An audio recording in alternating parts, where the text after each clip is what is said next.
Back to news. Telangana Congress డైలమాలో పడింది. ఉన్నఫలంగా దిగ్విజయ్ని మార్చిన హైకమాండ్ ఏం చేయబోతోంది? ఇన్ఛార్జిగా కుంతియానే కొనసాగిస్తుందా? ఆయన హయాంలో పరిస్థితి ఎలా ఉంటుంది? ఇదే ఇప్పుడు నేతల్ని వేధిస్తున్న ప్రశ్నలు. తెలంగాణ కాంగ్రెస్ విషయంలో ఢిల్లీ పెద్దలు తీసుకునే నిర్ణయాలు నేతలకు అంతుపట్టడం లేదు. ఏ నిర్ణయం ఎప్పుడు ఎందుకు తీసుకుంటున్నారో ఓ పట్టన అర్థం కావటం లేదు.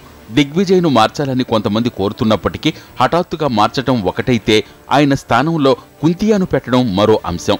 ఎంత కాదన్నా దిగ్విజయ్ అనుభవం వేరు, ఆయన హుందాతనం వేరన్నది నేతల వాదన. గతంలో ఆజాద్, వాయిలార్ రవి లాంటి వాళ్లు ఉమ్మడి రాష్ట్రంలో ఇన్ఛార్జీలుగా ఉన్నారు. విభజన తర్వాత దిగ్విజయ్ 2 రాష్ట్రాలకు ఇన్ఛార్జిగా కొనసాగుతున్నారు. కుంతియా కేవలం ఏఐసిసి కార్యదర్శి. ఒరిస్సాకు చెందిన ఈయన్ని దిగ్విజయ్కి సహాయకుడిగా నియమించారు. ఆయన అదే పాత్రకు పరిమితమై 4 ఏళ్లు పనిచేస్తున్నారు. ఆయన శక్తి సామర్థ్యాలేంటో పార్టీలో ఉన్న ప్రతి ఒక్కరికి తెలుసు. కుంతియా వ్యూహ ప్రతివ్యూహాలు ఏ స్థాయిలో ఉంటాయి కూడా అందరికీ అర్థమయ్యాయి.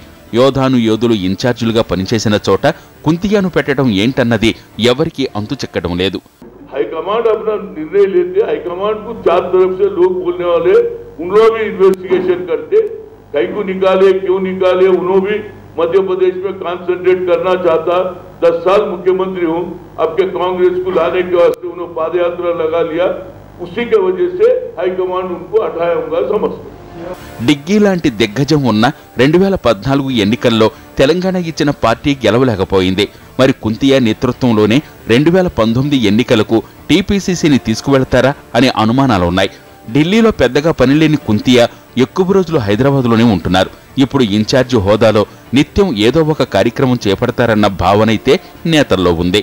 మొత్తానికి కొన్ని విషయాల్లో డిగ్గీ తీరుపై ఆగ్రహంతో ఉన్న రాహుల్ సంస్థాగత వ్యవహారాలు పూర్తయ్యాక మారుద్దామని అనుకున్నా ఇంత హఠాత్తుగా బాధ్యతల నుంచి తప్పించడానికి ఇదే కారణమని తెలుస్తోంది.